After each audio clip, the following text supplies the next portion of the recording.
What we are trying to do at T-Hub is essentially focus on creating a large-scale movement to support entrepreneurs, provide them with access to resources, access to capabilities which will help them to convert ideas into business. And once businesses are set up, how can they scale?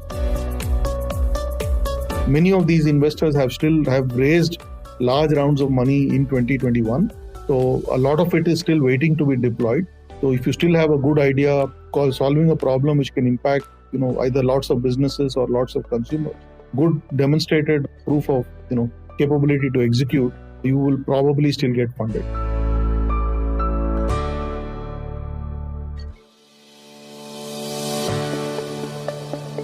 Hi, my dear listeners. Welcome back to yet another episode on Inspire Someone Today. When the world is going through what is called as entrepreneurs economy, where a lot of hope is on the entrepreneurs building the nation's economy, we couldn't have asked for a better guest than Mr. MSR, who is joining us today. So MSR is a veteran in the IT industry.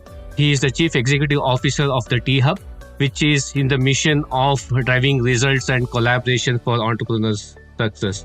It's my absolute honor and pleasure to welcome MSR onto the show. For the benefit of our listeners, MSR is what he's fondly called as. He is MAHANKALI Srinivas Rao. MSR, welcome to Inspire Someone Today. Thank you, Srikanth. Thank you for having me. Heard so many good things about Inspire Someone Today and feel very humbled and privileged and honored to be part of the show. Thank you for having me again. Thank you so much, MSR. So we'll jump right in, MSR. I did mention about the entrepreneurs and the startup ecosystem leading the way in building a nation's economy. And you are at the center of all of this action. You are the CEO of T-Hub. What is it? What is your role as part of the CEO of T-Hub? So I think, just a little bit of history. I think T-Hub as an entity was set up back in 2015. And the whole idea was, how do we essentially catalyze around two main themes. One is around entrepreneurship and second is around innovation. So we all recognize that innovation is paramount in today's time and age, and particularly even if you take what's happened in the last few years, where we've had a pandemic, we've had geopolitical issues, which has led to breakdown of supply chains and so on. So innovation is absolutely important, right? And obviously, I think there's widespread recognition that entrepreneurship is the way to go. India is demographically a young country, but we need lots of jobs to be created. And clearly, jobs have to be created now by not necessarily by government, but by private enterprise. And obviously, entrepreneurs be at the center of that, right?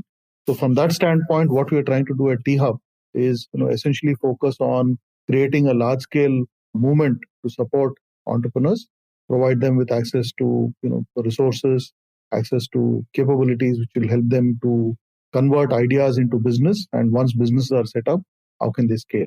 So that's what we are trying to do. And obviously working with the entire ecosystem. So when you think of an entrepreneurship ecosystem, obviously entrepreneurs are at the center, right?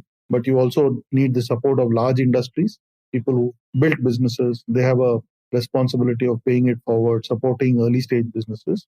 Then you, of course, need the support of academia, research institutions, the funding ecosystem, which is, banks, venture capitalists, private equity players, micro VC funds, angel investors, etc. You also need support from government by way of, policies to support early stage businesses, policies, incentives, frameworks to support early stage businesses.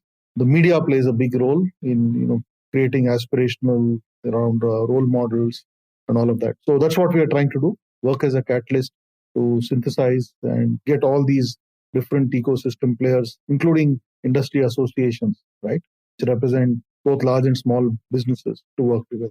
I think you coined the right phrase there, work as a catalyst, more so now than ever, where it's kind of a double-edged sword. On one hand, the startup ecosystem is driving the change. On the other hand, there are major headwinds that is coming across. So call it the recession, call it the investment winter, the new waves of COVID, so on and so forth. So with all of these coming at us thick and fast, how is the startup ecosystem gearing up towards all of these major challenges? I think, Srikanth, to answer the question about potential impact, we were hearing these words about funding winter. If you go back 2 years ago, 2021 was the year of scorching summer, and 2022 was the year of the funding winter. Because 2021, so much funding happened, so much money came into the ecosystem, etc. So now I'll give you some numbers, to show that the scene is not as gloomy or as dark as people are making it out. So overall funding has come down. Clearly, if you just look at numbers, the numbers I'm seeing are, there was about $41 billion of capital which came into the startup ecosystem in 2021, and it came down to about 25 billion in 2022, right? And I guess we're still waiting for the final numbers, but so these are numbers which one has heard from people in the VC ecosystem. So at one lens, it does look like there's been a significant drop, close to a 40% drop. But to start dipping, start peeling the onion a little more and start getting deeper, the interesting thing is the early stage funding has gone up by 22%. Okay, it has gone up from 9 billion to 11 billion. So what does that tell you? It tells you that the early stage investments are still happening. The later stage investments, right? Some of these, what you call growth stage or late stage investments, that has slowed down because clearly I think most investors now start to recognize that many of these companies grown very quickly with lots of money being pumped in have not yet been able to demonstrate a path to profitability, right? So what is now really important for many of those companies is to show that they can grow quickly, but also at the same time grow profitably, right? So if they cannot demonstrate a path to profitability, then obviously funding for them is becoming difficult. So to come back, I think, as I said, early stage investment is still happening. As you can see, evidenced by the fact that there's a 22% increase in funding. One. Second is there's a lot of focus on profitability, right? And third is many of these investors have raised large rounds of money in 2021. So a lot of it is still waiting to be deployed. So if you still have a good idea solving a problem which can impact, either lots of businesses or lots of consumers, good demonstrated proof of, capability to execute, you will probably still get funded. So there is still money out there for great ideas, for things that has massive impact across the spectrum. That's the message out there. And as long as you can demonstrate, paths to profitability. I think one of the other pieces that has not done well for the startup ecosystem is also the negative press around the inability to make profits, deliver profits, long working hours, so on and so forth. So again, you are at the center of all of this action. So what is your message for people working on wanting to be part of the startup ecosystem? How much of it is press? How much of it is reality? Shed us some light on that. So I think fair to say, now obviously, some of the larger companies, right, what you might call FANG, Facebook, Google, etc. So they have announced some layoffs in certain businesses. And obviously, when you start digging deeper, some of those businesses were businesses which, they hired a lot of people, right? And even these large companies sometimes have not been able to figure out a path to profitability in certain businesses, right? So, for example, to take somebody like Amazon, with Alexa, I think they've still not been able to figure out how to monetize. So there are certain businesses where they've had to let go of people because they recognize that haven't been able to figure out a way to profitability at scale. So that is what is happening. So clearly, I think there are two ways of looking at it. You can either look at the glass being half full or half empty, right? So from that standpoint, while there are layoffs, it is clearly, every business, end of the day, has a responsibility to ensure it can demonstrate a sustained path to profitability. And the businesses which are, having to now lay off people are businesses which have really struggled to figure out how to, convert the initial momentum. For example, getting so many customers on board, etc. But if you haven't been able to figure out how to monetize those customers well, right? Or in some cases, you've let your marketing spend get significantly ahead of the curve. That's when you have had to pull back. These are cycles which happen, right? So I think we are about to be in another cycle. This is a good way. I think sometimes some things like this, you might say that 2021 was a year of irrational exuberance, if you will. So you'll now start to see some sanity coming back, and businesses which are fundamentally strong are built on are built on identifying good problems to solve, have figured out how to solve those problems, solve them at scale, and yet figure out how to do it profitability, are those which will sustain and grow. Think about it, right? Every slowdown has led to lots of great companies coming out. Companies like Slack, etc., came out in 2009. Even if you go back in time, companies like HP back in the Great Depression in the 1930s were born during the Depression, right? So I think this is a good time. It is hard, but sometimes you have to think about this light at the end of dark tunnel.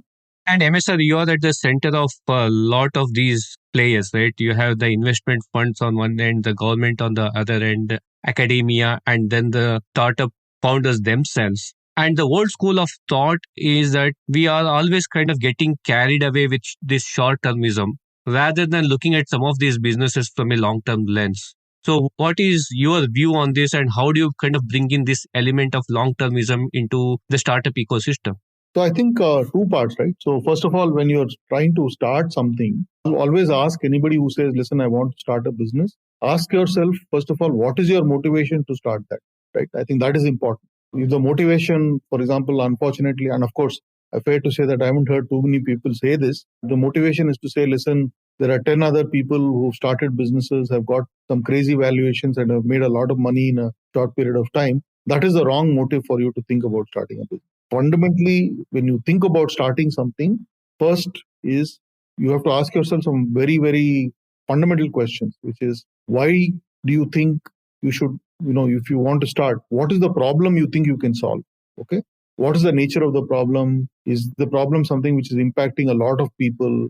Second is what are the existing solutions to solve that problem? And whatever solution you are going to figure out to solve that problem, is it a differentiated solution? How is it that you can demonstrate, you can build to scale? How can you ensure you create sustainable competitive advantage? What we call moat, right? How is it differentiated, etc.? Those are questions which you have to ask yourself.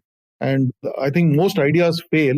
Obviously, many startups fail for a variety of reasons. But I think if you start with the root cause, sometimes the problem you're solving for, maybe you're way ahead of time. It's an idea whose time has not yet come. Or the solution which you are building is something where there's no significant sustainable competitive differentiation. Third is maybe execution is flawed, right? You haven't figured out your product market fit or your go-to-market strategy, etc. Sometimes the team is not appropriately in place. The right team is not in place. You have a great idea, you have a bunch of great technical folks, but who don't understand how to do, sales, distribution, marketing, and so on, right? So these are some of the reasons why some things don't work out. So we are here talking with MSR, the CEO of T-Hub, talking about the nuances of the startup ecosystem, the challenges. Is winter really coming? So MSR has been a long-term veteran in the IT sector. Before he took on the role of the CEO of T-Hub, he has played multiple roles. Would be a good intervention point, MSR, to know a bit about your backstory. He has been there, seen it all. So how do you see the IT sector then when you started off, now, and what is your crystal ball into the future? Sure. So I think, Shrikant, I started off many, many years ago. In fact, some of my younger friends call me a dinosaur, right? Because they say you've been around forever. So this happens to be my 36th year at work. So I've seen several waves happening. So obviously, today, I think IT more than ever, the move to digital transformation is fundamentally changing the way business is going to be done. And every day, for example, I think the current flavor of the day is, this GPT kind of thing, right? Which is now talking about how it can make a lot of businesses and a lot of people redundant, for example, sort of thing. So again, I think technology evolves. As long as technology evolves to solve current challenges, right? So we have, despite all the advances in technology, there are still many challenges to solve. So for example, we talked about sustainability. For example, we can talk about the whole EV revolution, etc. But even within that, right, we all know that fundamental source of material in the EV space is lithium. And today we know that mining for lithium is not environmentally sustainable, right? For example. So I think in terms of newer age technologies, I think obviously AI, computer vision, right? AR, VR, the metaverse, right?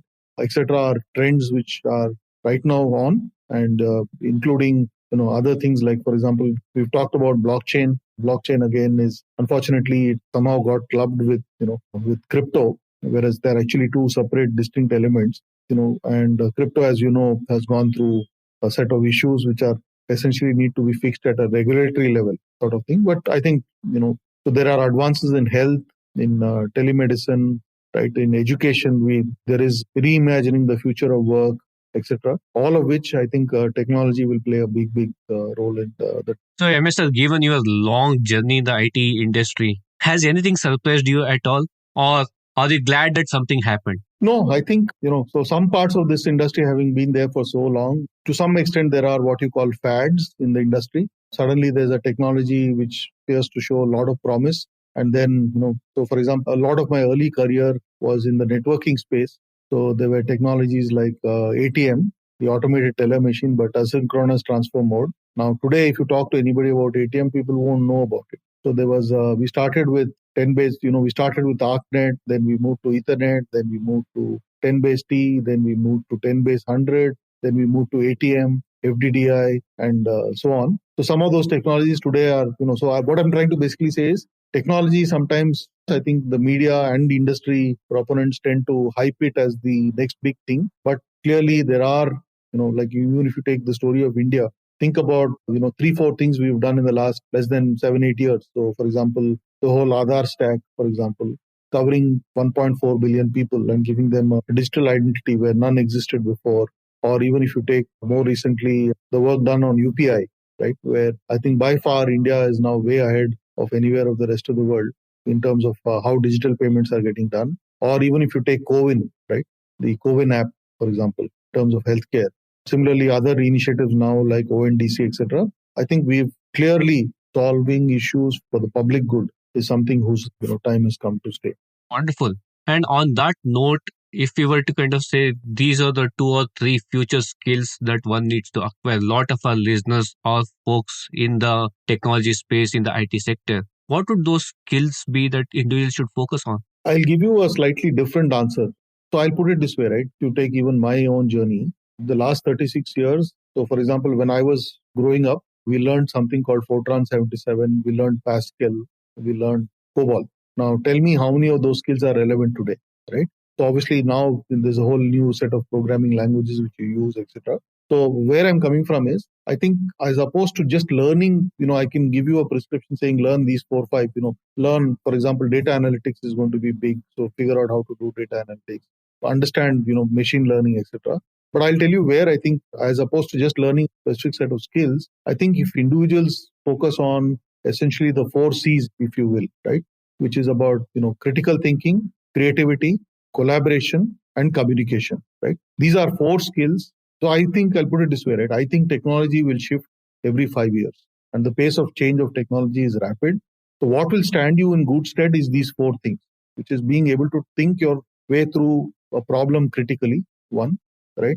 Being able to question why, and not accepting anything, at face value, but really getting deeper and understanding. Second is creativity, because, for example, we've all heard about this thing called the creator economy, which didn't exist a few years ago. Collaboration, being able to work with other people as part of teams. And more than ever, it's not just good being technically, but also being able to communicate. So these 4 C's are what I put a lot of energy and focus on. Of course, you need to learn hardcore tech skills as well. But these 4 things are things which will carry you through these multiple waves of technology shift, which you'll start to see. I think that's a good list to have to kind of reinforce to the ever-changing technology landscape. So while that is true for everybody to kind of look out for in the future, what has helped you to prepare for these roles, MSR? You have played multiple roles from being a founder, now currently CEO of the Startup Hub, CEO of a social impact firm. How have you prepared for these roles? Because I've been very lucky. Fortunately, I think I had the privilege and honor of working with some great people. So I think one of the things which I feel all people should focus on, I talked about the 4 C's, but also I think one is learning. I think, key element you have to keep focused on. So one is learning technical skills, but also learning people skills, learning about skills required to manage a business. How do you orchestrate a team together? How do you identify a common sense of purpose, a common vision, alignment to that? Those are very key, what you call soft skills, right? Which you have to learn. And I think I've been very lucky in that sense that I've had a great set of mentors to work with. I've had a lot of people from whom I've drawn inspiration. I think stay very rooted, stay very grounded, always focus on asking yourself, what is the impact one is making, right? And what do we need to do this better? it's about continuing to learn all the time, continuing to keep your skills current, and working from a essentially Chinese philosopher once said, to know that we do not know, that is learning. So it's about continuously learning, upgrading your knowledge, your skills. So if you are ready, we'll get started with the power of three round MSR. Sure, Srikanth, look forward. Okay, great. Again, this question comes as no surprise to you, MSR, because you are at the cusp of everything that is happening in the startup world. Three startups to watch out for, maybe from India, maybe globally. What are the three startups to watch out for? So sure, I think one is the obvious one, ChatGPT, for sure, right? Which I believe is now valued at 29 billion. And, I guess clearly what they are doing is going to shake up and disrupt several industries, including search, etc. So that's one. Closer home, you can think of, for example, one of our startups is a company called Skyroot, which is essentially first Indian private player to work with ISRO and putting rockets into space. So they are doing what, for example, SpaceX is doing, and they're doing it for a fraction of the cost. A young team, but very highly efficient. And I think clearly space has been regarded as the final frontier. So I think this is an entity which is going to go out and solve that thing. There are other startups that are doing some amazing work in the. I tend to have a preference for startups in the deep tech space. So solving, for example, one of our startups solving for how to get more accurate diagnosis assessment for cancer, right? Which is a big today, even today, despite all the advances in medical science, continues to be a scourge, causes many individuals to cease to be alive. And of course, for even those who are alive and go through it, it is a difficult thing. So things around gene therapy, cancer, those are the kinds of. And in the same breath, if you were to have a say in the policy making of the country that would revolutionize our startup ecosystem, what three policy changes would you recommend? So I think one or two, and I know the policymakers are working on it. So one, I think, is something which they can do potentially for the semiconductor industry. So today, as you know, what COVID has demonstrated to us, it impacted several industries. The semiconductor or the chip, for example, is at the heart of many things we do, and it impacts multiple industries. So clearly, while there is a significant focus with things around the production-linked incentive schemes for large companies setting up large fabs, India needs to figure a way out to become more and more self-reliant from the semicon space and across different sectors in the semicon space. So some things where policy incentives are drawn up specifically for startups doing work, not necessarily in setting up fabs, because those are large investment requirements. That's one area. The second is, I think, treatment of tax for exits from startup. So as you know, listed securities, there's typically a 15% when you exit after a period of 1 year. Unlisted securities, even today, is 22%. With surcharge, etc., it comes to about 28%. There's a need to equalize the treatment between listed and unlisted entities from a policy lens. And similarly, for long-term gains, short-term gains, it's about 39%, right? So those are things which I think clearly need to be looked at. And I think specifically around how do you, one more idea which I have, and I think it's probably the hardest one to do, is clearly there are plenty of mid-level, senior-level corporate executives who like to go out and start businesses. Okay, so if there is a mechanism to create, something like, for example, a sabbatical, and then the companies which go out and support these people who are out on a sabbatical, if they get some kind of incentives, some kind of tax breaks, for example, if CSR funding, they can club it with, I think will lead to creating more and more enterprises. So these are the three things I can think of specifically. One is semicon. Second is equalization of treatment for short-term and long-term capital gains for unlisted equities type of thing. And the third is some policy around sabbaticals, etc. That's wonderful. In fact, I read a recent news article that the government of UAE has taken you up the third suggestion that anybody in the government department in UAE, they can opt for a 1 year sabbatical and start their own startup, and the government is funding for that. Yeah. Great. So three routines that is unique to MSR.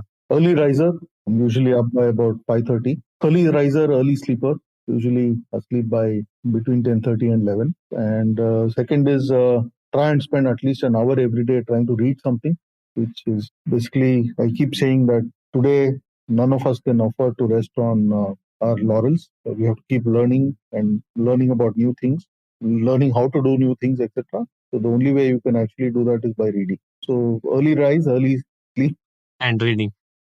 and then try and get some exercise in every day to be able to do what you want to do. You have to be both mentally and physically fit, right? And sometimes in the quest for working harder and harder, we tend to neglect our physical health. So you need a healthy mind and a healthy body. There's some sane routines out there. Since you did mention about reading, definitely would want to get some recommendations from you. What are your 3 book recommendations? Some of these are books which read a long time ago, but something which I've read multiple times. So the one book which has made a profound impact on me is a book, very old book. It's actually almost close to 80 years old. It's a book called Man's Search for Meaning by Viktor Frankl. So he was actually a Nazi concentration camp survivor and had to go through a lot of trials and tribulations to survive. And obviously at that time, it was so easy to succumb and give up. But he stayed the course and went on to do a lot of things. So that book, profound, I always think all of us must have purpose in life. Why are we doing what we are doing, right? And unless we have that central core purpose, it's very hard for us to accomplish something impactful and meaningful. So the first book I would recommend is Man's Search for Meaning. That's the first. The second is again another fairly old book. This is a book called To Kill a Mockingbird. This is by Harper Lee. Again, probably must be close to 50 or 60 years old. This is about somebody. This is something about an incident in the south of the US when racism was still was there and segregation was there, etc. Again, a very profound, moving book. When you are very focused on your objectives and when you want to fight on the side of truth, so that's the kind of book I'm talking about. And the third, of course, is the Bhagavad Gita, which obviously I don't think requires any elaboration. Absolutely. There's some good 3 recommendations out there. So I'm sure MSR, in your long career that you have had so far, there are, and you did mention about mentors helping you along the way. What are those 3 advices that has helped you to shape up your career? First is focus. Okay. Whatever you're doing, be focused on what you're doing. Okay. Obviously, I grew up in a time when, we didn't have TV, we didn't have internet, we didn't have social media. So today, young people have a lot of these distractions. But I think the one thing I've learned is when you want to get something done, it's very important to stay focused. So that's the first. Second is persistence. So hard things take time to build a business or to build a movement of, for example, around entrepreneurship takes time. So you require to be, persistent. You need to be determined. You need to learn to take no for an answer, but then keep striving further. And I think the last one is, I think I always say this, people don't recognize the potential they have many times. We are all capable of doing a lot. And I think the only thing we owe to ourselves is always to be the best that we can be. I always ask, whenever you're doing something, keep asking yourself continuously, is this the best that I can do or can I do better? You will actually be surprised to see how many times you can do far better than your own expectations as long as you put in the effort. So focus, persistence, determination, and be the best that you can be. Be the best version. Awesome. Well, coming to the end of the Power of 3 round, the last of the Power of 3 round, MSR, if we had to invite any 3 individuals for lunch or dinner, who would those 3 individuals be? So first I would have Mahatma Gandhi. Second is I would love to have Gautam Buddha. And third, I would like to have, I'm thinking whether more recent times, whether it should be Nelson Mandela or Ratan Tata. Hard choice. So let me go with all 4 with your permission. I think 3 of the 4 are no longer there. So it's very interesting list of people whom we have selected. Yeah. Curious to know if we have a lunch or dinner with Ratan Tata, what would you ask him? Yeah, so Mr. Tata is now in his 80s, right? So he's gone through a long journey. So a lot of questions to ask. But first is, what keeps him so active, so energetic this age? What motivates him every single day to do what he does? One. Second is, if there were, like you are asking me, right? If there were 3 or 4 nuggets which he would offer to an aspiring young entrepreneur, right? As well as, let's say, a middle-aged executive on how to build businesses which essentially profit with purpose kind of thing, what would those takeaways be, right? I mean, of course, I would have many more questions, but I think these 2, 3 things. Great. That sums up the Power of 3 round, MSR. Thank you so much for that. We'll continue our conversations with MSR, CEO of T Hub. MSR, you have presided businesses as a founder, as an investor, VC, visionary. You have seen a lot of organizations in close quarters. An intriguing question on my mind is, what makes businesses a success or failure? So I think the first and foremost thing is focus. Mm-hmm. I always say that businesses will succeed as long as the businesses, first of all, going back to what I said in the beginning of the conversation we had, which is, do you have a clear understanding of the problem you're trying to solve? Do you have figured out a solution? And how scalable, different, competitively, advantages is the solution? These are the fundamental things. And of course, how do you execute? How do you solve a problem? How do you figure out how to make money? Can you make money in a sustainable way? And can you do it in a responsible way, taking all the stakeholders into account? That's what it really is to build a large scale business. And the fundamental to that is the clarity of thought. Unless until you don't have that clarity of thought, none of these things will kind of come up. And on close heels to that is leadership. What kind of leadership is needed in today's world? Sure. So I think there are different styles of leadership, but today's time, when we talk about Gen Z and all of that, I think also given all that has happened in the last 2 years, right, with so much disruption, I think clearly command and control type of leadership doesn't work now. It's really more about being empathetic leadership. So empathetic meaning you understand what essentially empathy is being about being able to put yourself in the other person. So being empathetic, being visionary in terms of being able to almost show people, listen, if we do all of this, this will lead, this is the promised journey, this is the promised path. So being able to articulate vision, being able to communicate, being humble and grounded, being visionary, right? And also walking the talk, not just being good at whatever, people look up to leaders for them to, people are always watching leaders to see if they are actually walking the talk. So I would say focused, determined, persistent, visionary, empathetic, humble, and execution oriented. Great. And there's a whole new breed of individuals who want to be startup founders lining up out there. What would be your piece of advice to these want to be startup founders as they prepare to jump into the bandwagon of being an entrepreneur? I think again, we'll go over the same ground, which is Okay. why do you want to do this? What problem? What solution? How different? Are you prepared for a long, tough ride? It's going to be hard. No business suddenly becomes an overnight instant success. So do you have the technical smarts, the business smarts? Do you have the persistence? And those 4 skills I talked about at the beginning, right? Communication, collaboration, critical thinking, right, and creativity. Do you have all of those in good measure to actually accomplish something? And drawing from your experience, MSR, any startups that didn't go well and they went back to the drawing board, reassessed their situation, and did a fantastic job. Any examples, any anecdotes that you can share with us? Yeah, so this word called pivot is very popular now, right? So many companies, so including many of our startups, for example, so I'll give you a simple framework which I think about, and I ask all founders to use this framework. Is you can think about a problem or a solution some ways in terms of what I call a VED framework. Vital, essential, and desirable, right? So is the product, service, platform, etc., which you're building something which is going to solve a very, very critical, important problem? So that's the vital part. And similarly, the essential part and the desirable part is what you're building a nice to have or a must have. If you're solving for a nice to have, chances are you will struggle because there's fair amount of discretion, right? Is there a what you call you can also think of another framework which is known knowns, unknown knowns, and unknown unknowns, right? So depending on which category you fall into, you have to figure your way out and solve. So always listen to your consumers, listen to your customers, and they're probably the best judge of what you should be doing before you spend time fleshing out your idea, talk to as many people, get some feedback, and don't just because you're technically smart, don't go out and start thinking you can build a business. That doesn't work. That's wonderful. So we had nothing short of a masterclass of what it takes to succeed in a startup ecosystem, but by none other than the man himself, who is at the helm of driving some of these initiatives as part of his efforts as CEO of T Hub.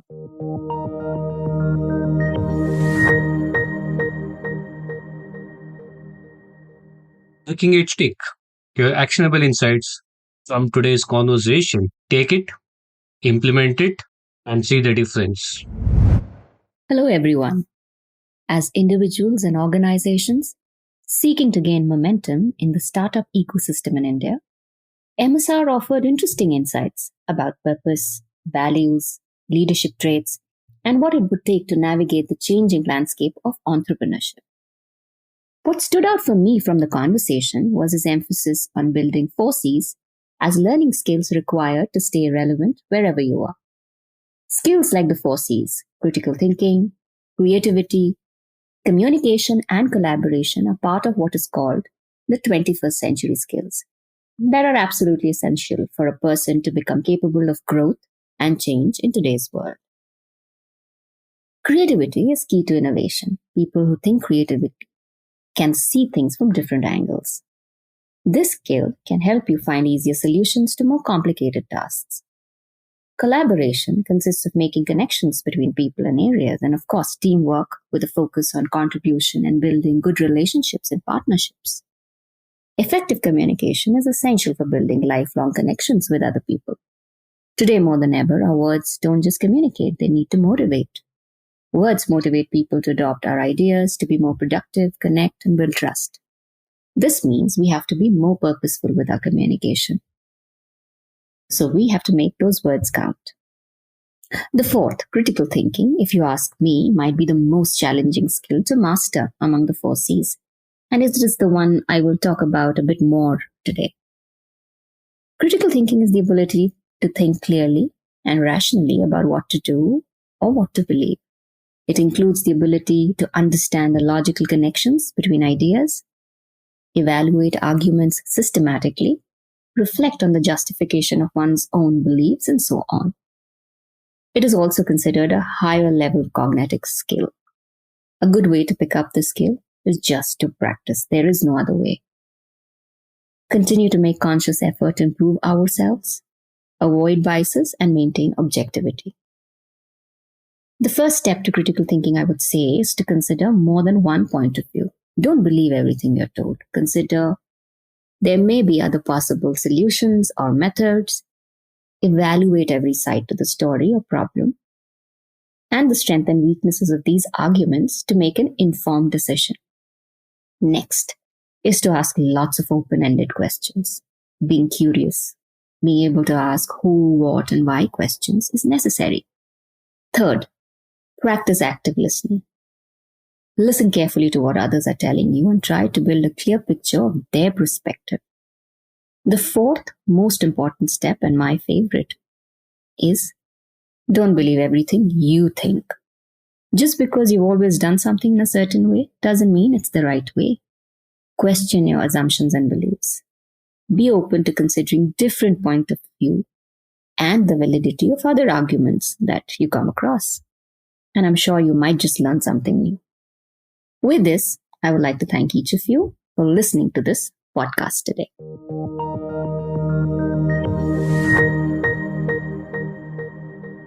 We are at that cusp of the program where we take time to say goodbye to our guest. But before that, this show is all about creating ripples of inspiration, MSR. So what is your Inspire Someone Today message to all of our listeners? This is a great time to build a business in India. We have the eyes of the whole world are in India. So build in India, build for the world.